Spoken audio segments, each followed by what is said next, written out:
central banks hoard gold these days. They hoard gold to try to protect their currencies, to sell off the gold, to try to protect what remains of their currencies. And obviously this is not working at all for the Turkish central bank. In this thought-provoking video, we delve into the intriguing perspective of Rafi Farber on the role of gold in today's central banking. As an economist and financial expert, Farber challenges the conventional wisdom surrounding central banks' relationship with gold.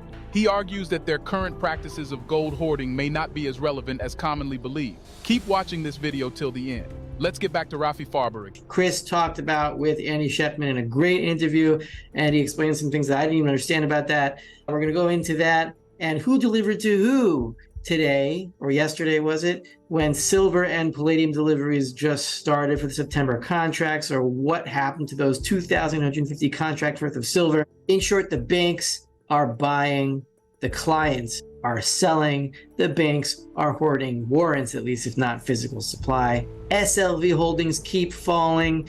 A palladium update on the commitment of traders reports. They keep getting worse for palladium, at least for the shorts. And silver is at a critical technical juncture now, going back all the way to 2008 when the financial world abruptly changed and the Fed went on an inflation spree. The gold to silver ratio is also at a critical juncture right now, and the COMEX gold supply, at least the eligible supply and storage, is back down to where it was before the lockdown crisis began and the supply of gold exploded. And another small lesson in central bank gold hoarding, which is much less meaningful than one would tend to think, where the gold to silver ratio will fall to somewhere around 15 to 1, maybe 20 to 1, maybe 25 to 1, somewhere in that range. It doesn't really make a difference practically, because when we're there, it will be the bell ringing that the end game is in full bloom. Anyway, what is my point here?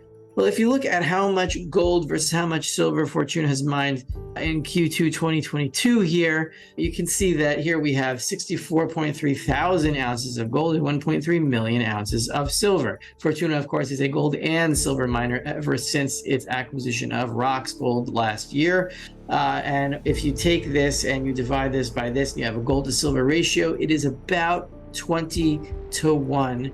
And silver ounces versus gold ounces. Not all gold and silver miners have this same ratio, but if you take the entirety of the gold and silver mining industry, it is about 20 to 1, 25 to 1, something like that. And that is the natural monetary ratio for a very good reason, because if both gold and silver are circulating as monies without any impediments from government, without government saying that a currency is pegged to one metal over the other, you have a bimetallic standard, which was historically the freest monetary regime we've had, then the natural monetary ratio would be somewhere between 15 and 25 to 1, as is the natural abundance of these metals. Not exactly that, but somewhere around there. The dollar is now under a gold standard, yes, not statutorily, but what gives the dollar its value is that it is exchangeable for gold, and the silver standard was abandoned in 1873.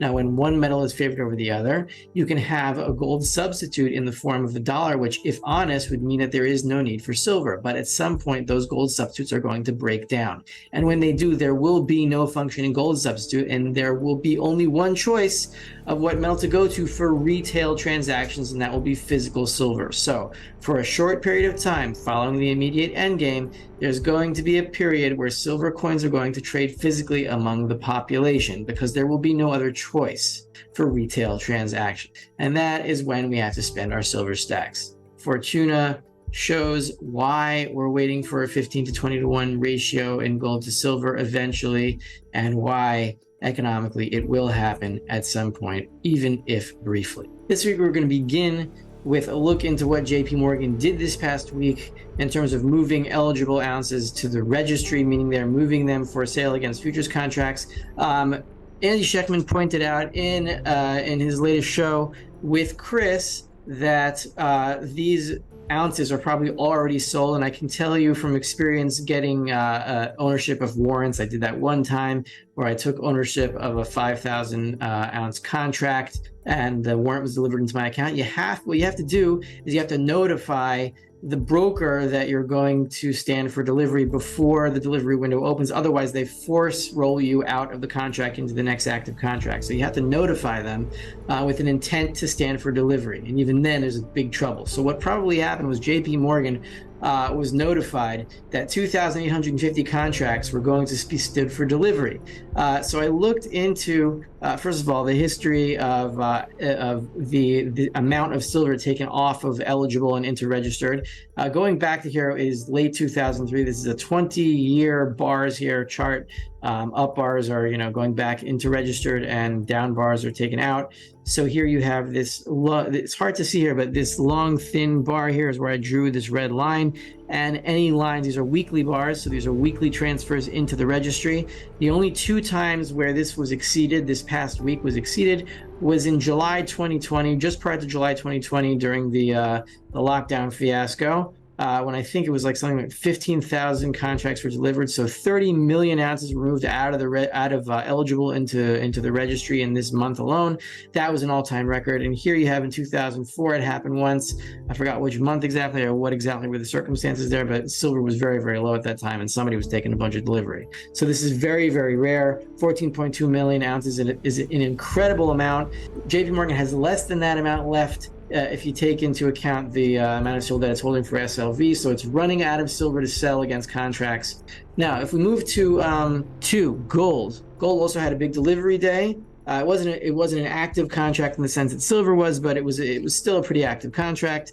Here we see something pretty interesting. I put a box around these. These are all house accounts. These are all banks. So HSBC, Wells Fargo, Merrick's Capital, Scotia Capital, and Bank of America Securities. They stopped, meaning they took delivery of gold contracts. And I did the calculations on this. So my point is that all of the client accounts here, these are private accounts with the C's, whoever they belong to, these are the ones that issued most of the contracts. And the only ones that took delivery were the bank house accounts for the banks themselves.